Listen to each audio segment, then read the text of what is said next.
Hey guys, welcome back to my YouTube channel. आज मैं आप लोगों के सामने एक्सप्लेन करने वाली हूँ मूवी राजा शिवाजी। तो चलिए विदाउट वेस्टिंग टाइम मूवी का एक्सप्लेनेशन स्टार्ट करते हैं। इतिहास के पन्नों में कुछ कहानियाँ सिर्फ लिखी नहीं जाती बल्कि वह महसूस की जाती है। यह कहानी है उस दौर की जब मराठों के पास हिम्मत तो थी लेकिन अपना राज नहीं था। जहाँ सत्ता के खेल में धोखा आम बात थी, उसी धोखे ने जन्म दिया एक ऐसी आग को जो आगे चलकर स्वराज बनी। यह कहानी है छत्रपति शिवाजी महाराज की, जिन्होंने स्वराज का सपना देखा था।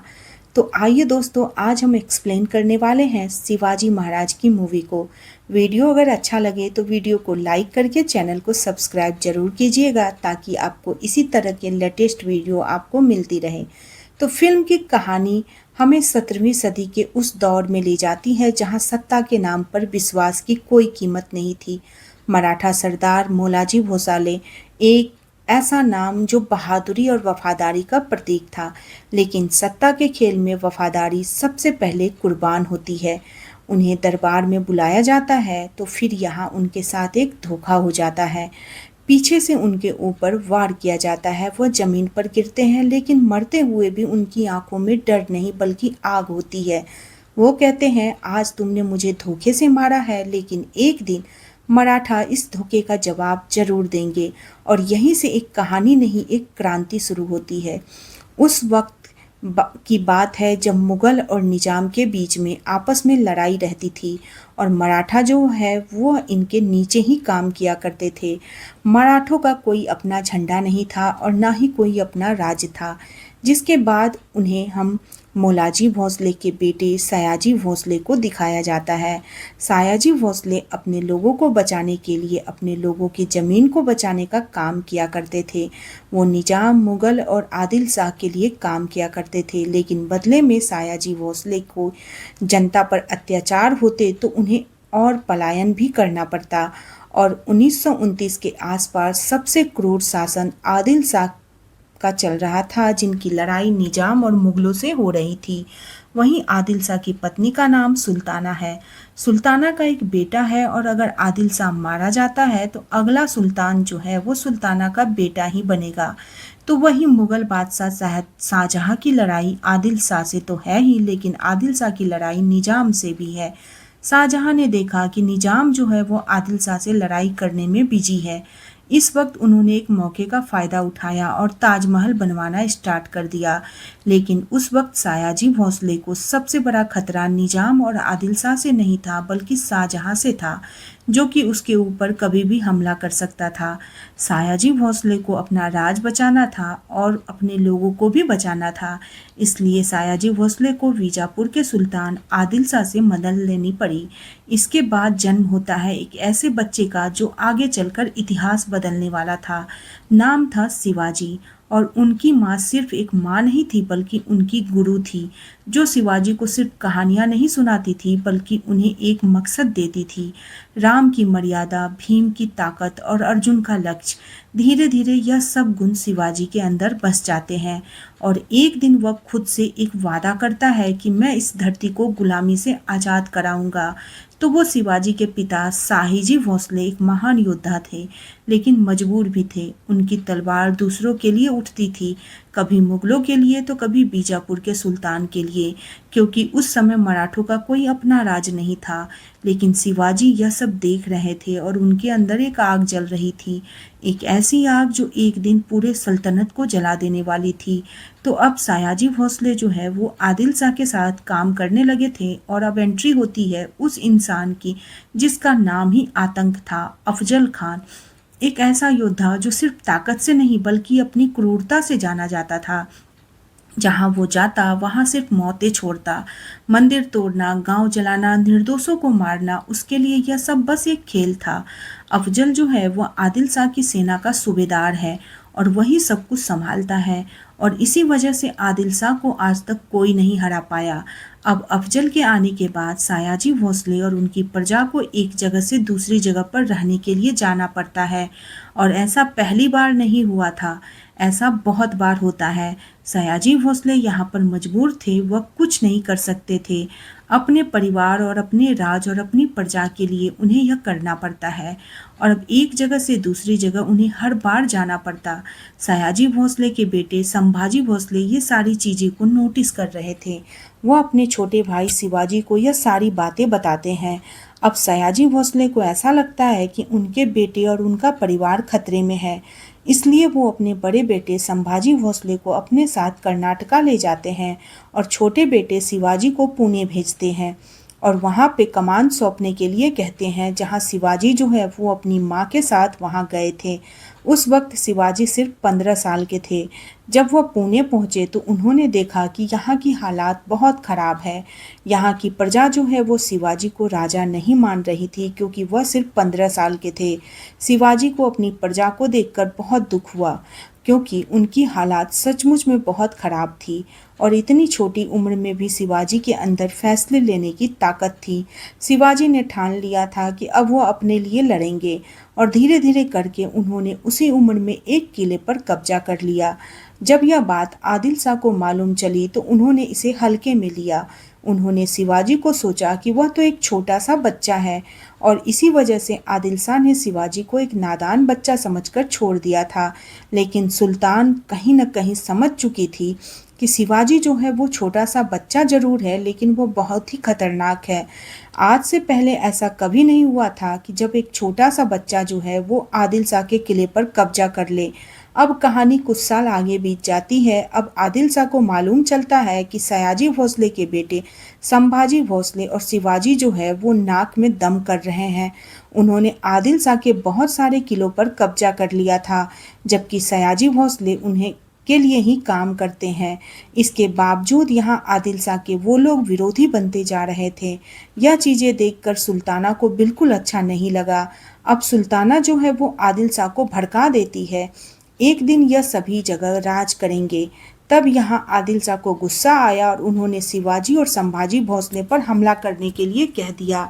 जब कोंडवा के किले पर हमला किया गया तो शिवाजी और उनकी सेना जो है वह पहले से ही तैयार थी। शिवाजी को मालूम था कि यह लोग अटैक करने वाले हैं। तब शिवाजी जो है वो अपने आप बहुत सारे लोगों को लेकर आदिल शाह के सेना पर हमला कर देते हैं और उन्हें बहुत ही बुरी तरीके से धूल चटाती है। यहीं पर शिवाजी ने अपना भगवा ध्वज फहराया, जिसे देखकर आदिल शाह की सेना पूरी तरीके से डर गई थी। वो यहाँ से भाग गए थे, जिसके बाद हमें मालूम चलता है कि आदिल शाह की एक सेना जो है वो संभाजी भोसले उर्फ शंभू से लड़ाई करने के लिए गई थी। उन्हें वो मारना चाहते थे या फिर बंधक बनाना चाहते थे, लेकिन यह इतना आसान नहीं था, क्योंकि संभाजी भोसले भी बहुत ही ताकतवर है। जब आदिल शाह की सेना संभाजी भोसले के ऊपर हमला करने के लिए आई तो यहाँ पर संभाजी भोसले अकेले ही उन पर भारी पड़े और उन सभी लोगों को बहुत ही बुरी तरीके से मार गिराया। जिसके बाद हम शिवाजी भोसले की पत्नी साई बाई को देख पाते हैं। साई बाई जो है वो शिवाजी भोसले से बहुत प्रेम करती है। दोनों का विवाह जो है वो 15 साल की उम्र में हो गया था। तब से वह एक दूसरे से बहुत प्रेम करते हैं। साई बाई जो है यहाँ शिवाजी को बहुत सपोर्ट करती है, हर एक सुख दुख में उनके साथ रहती है।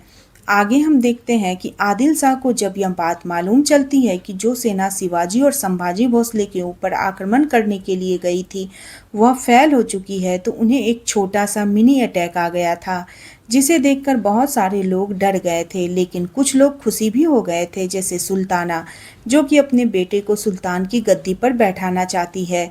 आदिल शाह ने सोचा कि अब बहुत हो गया है। तब उन्होंने अपने सूबेदार को बुलाया, जिसका नाम अफजल है, और अफजल को बताई सारी कंडीशन और कहा कि अब हम क्या कर सकते हैं। यहाँ पर अफजल ने सयाजी भोसले को बंधक बनाकर दरबार में पेश किया। उन्हें वह सजा देना चाहता था, लेकिन सयाजी भोसले कहता है कि हम तुम्हारे लिए ही काम करते हैं और बदले में आपने यह सब कुछ किया। सयाजी भोसले को बताया जाता है कि उनके बेटे जो हैं वह बागी बन चुके हैं और वह हमारी कोई भी बात नहीं सुन रहे हैं।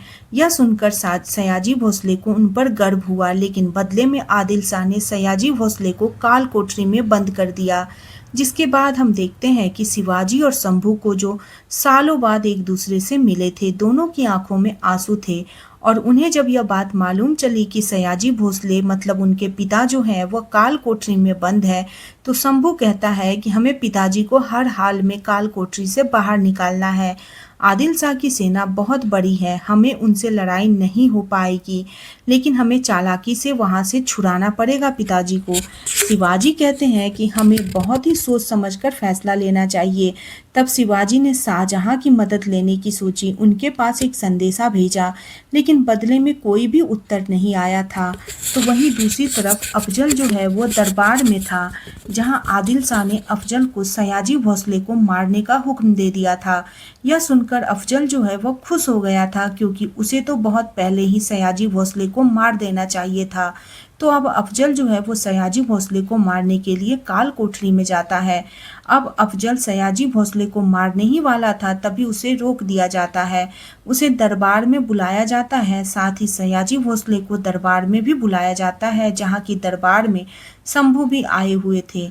वो शाहजहां का एक संदेशा लेकर आए थे। वह कहते हैं कि अगर आपने सयाजी भोसले को मारा तो मुगल जो है वो आपके विरोध में हो जाएंगे, फिर बहुत कुछ बुरा हो सकता है। लेकिन आदिल शाह यहाँ पर कुछ शर्त रखना चाहते थे। वो कहते हैं कि शिवाजी ने जितने भी किलों पर कब्जा किया है, खासकर कोंडवा के, उन सभी को शिवाजी को छोड़ना पड़ेगा, और तुम्हारा बेटा संभाजी भोसले जो है वह हमारे लिए काम करेगा, मतलब कि सूबेदार अफजल के नीचे उसे काम करना पड़ेगा। जिसे सुनकर शंभू मान जाता है, क्योंकि उसे अपने पिता को छुड़वाना था, जिसके लिए जो शंभू है वो कुछ भी कर सकता था। अफजल को यह देखकर बहुत बुरा लगा कि शंभू जो है वो उनके लिए काम करने वाला था। आगे हम देखते हैं कि अफजल और शंभू जो है वो आगम खान नाम के सुल्तान के किले पर आक्रमण करने के लिए जाते हैं, जहां पर अफजल देखता है कि शंभू जो है वह उसकी कोई भी बात नहीं मान रहा होता है। अफजल उससे कहता है कि हम आगे जाएंगे और तुम पीछे रहोगे, लेकिन शंभू उसकी बात न मानते हुए कहता है कि आगे हम रहेंगे, क्योंकि वह किसी भी सेनापति या सूबेदार की बात नहीं मानता, वो सिर्फ राजा की बात मानता है। यह सारी चीज़ें देखने के बाद अफजल को बहुत बुरा लगा और उसने ठान लिया कि आज वह शंभू को मार कर रहेगा। जब शंभू अबा खान की सेना से लड़ाई कर रहा था, तब यहाँ पर अफजल ने अबा खान की सेना को छोड़कर शंभू के ऊपर तोप चला दी और यहाँ पर शंभू को जान से मार दिया। अफजल ने शंभू के पीठ के पीछे वार कर दिया था, यह एक धोखा था। यह बात जब शिवाजी को मालूम चली तो वह बहुत रोए, क्योंकि वह अपने भाई को बहुत मानते थे। वो अपनी माँ जीजाबाई को यह सारी बातें बताते हैं। जीजाबाई कहती है कि मुझे अफजल का सर चाहिए, चाहे कुछ भी हो जाए। शिवाजी ने अपनी माँ से वादा किया था कि वह अफजल का सर जरूर ला कर देंगे। अब कहानी आगे बढ़ती है। अब हम देखते हैं कि शिवाजी जो है वो अफजल से किसी भी हालात में अपने भाई के मौत का बदला लेना चाहते हैं। तो वहीं पर शिवाजी एक बात और नोटिस करते हैं कि उनकी पत्नी साईबाई की तबीयत जो है वो बहुत ज़्यादा ठीक नहीं रहती है। वह खुद का ख्याल नहीं रखती है, बल्कि वह हमेशा सिर्फ और सिर्फ शिवाजी के बारे में सोचती रहती है, क्योंकि साईबाई शिवाजी से बहुत प्रेम करती है और वह चाहती है कि शिवाजी का स्वराज का सपना जल्द से जल्द पूरा हो जाए। अब एक दिन शिवाजी को मालूम चलता है कि जवाली के राजा, जिनका नाम चंद्रराव है, वह अपने ही लोगों पर बहुत ही ज़्यादा अत्याचार कर रहे हैं, जबकि चंद्रराव की जवाली का राजा जो है वो शिवाजी ने ही उसे बनाया था। लेकिन चंद्रराव नहीं माना। अब तो आदिल शाह के साथ मिल गया था और शिवाजी को ललकार रहा था। वो कहता है कि कल नहीं, अगर दम है तो आज ही आ जाओ। यह सुनकर शिवाजी को गुस्सा आ गया। फिर वह कल नहीं बल्कि आज ही अपनी पूरी सेना को लेकर चंद्रराव के पास पहुंच जाते हैं। चंद्रराव को भी इसकी भनक हो चुकी थी, इसलिए उन्होंने भी अपनी बहुत सारी सेना को इकट्ठा कर ली थी। बहुत सारे लोग थे, लेकिन यहाँ पर शिवाजी पूरी तैयारी के साथ गए हुए थे। वह भी अपनी सेना के साथ वह भी पहुंचकर चंद्रराव को बहुत बुरी तरीके से मार देते हैं। और जब यह खबर आदिल शाह को मालूम चलती है तो यहाँ पर आदिल शाह को अटैक आ गया था और वो उसे जान से मारे गए थे। अब यह सारी चीज़ें सुल्ताना को मालूम चलती है तो सुल्ताना बहुत खुश हो गई। अब उसका बेटा जो है वो अगला सुल्तान बनने वाला था। सुल्ताना को आदिल शाह की कुछ आदतें पसंद नहीं थी। वह लोगों को छोड़ दिया करता था, लेकिन सुल्ताना बहुत क्रूर है, वह अब किसी को भी नहीं छोड़ेगी। अब सुल्ताना सबसे पहले वह काम करती है जो वह बहुत पहले से करना चाहती थी। वो अफजल को अपने पास बुलाती है और कहती है कि यह काम सिर्फ तुम ही कर सकते हो। तुम्हें या तो शिवाजी को बंधक बनाकर लाना है या फिर तुम्हें उसे मारकर यहाँ पर लाना होगा। आदिल शाह की बहुत बड़ी फौज है और वो पूरा सेना जो है अब अफजल के पास थी। तो यहाँ अफजल ने भी सुल्ताना से वादा किया कि वो शिवाजी को जरूर मार कर लाएगा, लेकिन उससे पहले वह पीर बाबा के पास जाता है। जब भी अफजल किसी के ऊपर हमला करता है तो वह पीर बाबा के पास जाता है और उनसे सारी बातें पूछता है। पीर बाबा यहाँ अफजल को देखकर कहते हैं, तुम्हारे ऊपर अहंकार सवार है, तुम्हें उसे नीचे रखना चाहिए। जबकि अफजल यह जानना चाहता है कि यह युद्ध कौन जीतेगा। पीर बाबा ने यहाँ पर कोई भी जवाब नहीं दिया और जब यहाँ पर अफजल की 15 बीबियाँ को इसके बारे में मालूम चला तो पीर बाबा ने कोई जवाब नहीं दिया है। तो सारी बीवियाँ जो है वो अफजल को देखने के लिए आ गई। ऐसा लग रहा था कि यह पत्नियाँ जो है अफजल को आखिरी बार देख रही है। यह सारी चीज़ें देखकर अफजल को बिल्कुल अच्छा नहीं लगा। उसे बहुत गुस्सा आया कि उसकी खुद की बीवियाँ जो है उसके ऊपर भरोसा नहीं कर रही है। अफजल को यह गुस्सा आया और सारी बीवियों के ऊपर पत्थर बांधकर उन्हें नदियों में फेंक दिया और उन्हें जान से मार दिया। अब अफजल ने बहुत सारे राजा को अपने साथ मिला लिया था। अब शिवाजी महाराज के पास कोई नहीं था, कोई भी राजा नहीं था और कोई भी सपोर्ट नहीं था, जिसे देखकर शिवाजी को ऐसा लग रहा था कि यह लड़ाई शायद उन्हें अकेली ही लड़नी पड़ेगी। तभी हम देखते हैं कि यहाँ पर कोनाजी आते हैं। शिवाजी उन्हें देखकर कहते हैं कि मुझे नहीं लग रहा है कि आप साथ दे पाएंगे, आखिर में आप भी पलट जाएंगे। पर कान्होजी यहाँ पर कहते हैं कि मेरी पूरी ज़मीन और मेरे सारे बेटे जो है वो आज से आपके हुए। जब तक स्वराज हमारा नहीं होगा तब तक हम चैन की सांस नहीं लेने वाले। तो वहीं पर अफजल जो है वो अपनी विशाल सेना लेकर शिवाजी के पास जाने लगता है, लेकिन रास्ते में अफजल देखता है कि बहुत तेज बारिश हो रही है और यहाँ साहेद्री की बारिश है जो कि 3 महीने तक लगातार गिरती है। लेकिन यह बारिश में अफजल जो है वो शिवाजी के ऊपर हमला नहीं कर सकता, इसलिए उसने पास में यहाँ एक छावनी बना ली थी। अफजल जो है उस बारिश के बंद होने का इंतजार कर रहा था कि कब बारिश बंद होगी और वो कब शिवाजी के ऊपर हमला करने के लिए जाएगा, लेकिन ऐसा नहीं होता है। बहुत दिन तक बारिश होती रहती है। यहाँ पर अफजल जो है वो उसी जगह पर रह जाता है, लेकिन अफजल ने ठान लिया था कि वो शिवाजी को किसी भी हालत में मार कर रहेगा, चाहे वो वहां जाकर मारे या फिर शिवाजी को यही बुलाकर मारे। तब अफजल अपने सलाहकार को शिवाजी के पास संदेशा लेकर पहुंचाता है। संदेशा यह था कि अफजल जो है वह सुलह करना चाहता है और एक बैठक भी करना चाहता है, लेकिन शिवाजी बहुत अच्छे से जानते थे कि ऐसा कुछ भी नहीं है। वह पंत को भेजते हैं और कहते हैं वह तो मीटिंग करने के लिए नहीं आएंगे। अगर अफजल को मीटिंग करना है तो वह हमारे पास आए। जो सलाहकार शिवाजी के घर गया था उसने देखा कि शिवाजी जो है वो बहुत ही बीमार है। उन्होंने देखा कि महल में जितने भी लोग हैं बहुत ही ज़्यादा डरे हुए हैं। तब पंत फिर से अफजल के पास गया और उसकी बहुत तारीफ करते हुए कहा कि अगर इस दुनिया में कोई शासन करने वाला है तो वह आप ही हैं, और यह बात शिवाजी महाराज कही है। लेकिन अफजल जो है वो शिवाजी को अपनी छावनी बुलाना चाहते हैं, लेकिन हर बार शिवाजी ने मना कर दिया। ऐसा बहुत दिनों तक चला। लगभग 1 से 2 महीने बीत चुके थे। अफजल उसी जगह पर रह रहा था और शिवाजी जो है वो उससे मिलने के लिए नहीं आ रहे थे। आखिर में अफजल को मानना पड़ा और शिवाजी के पास जाकर बैठक करना चाहा। वो शिवाजी से मिलना चाहता था, लेकिन यहाँ कुछ शर्तें थी। जिस जगह पर शिवाजी और अफजल मिलेंगे वह जगह सुनसान होगी, उस जगह पर कोई भी नहीं होगा और जो अंगरक्षक होंगे वह थोड़ी दूर पर खड़े होंगे। सबसे पहले अफजल को ही वहां पर आना पड़ेगा। तो वहीं दूसरी तरफ शिवाजी के पास एक बुरी खबर आती है कि उन्हें मालूम चलता है कि उनकी पत्नी शाही बाई का निधन हो गया। यह देखकर उन्हें बहुत ज़्यादा दुख हुआ क्योंकि वो अपनी पत्नी से बहुत दूर थे। तो वहीं हमें मालूम चलता है कि अफजल के रास्ते में 5 किले पड़ते हैं जिन किलों पर शिवाजी का कब्जा है, लेकिन उन 5 किलों को छोड़ दिया जाता है। तब अब अफजल वहां सारा कब्जा कर लिया है।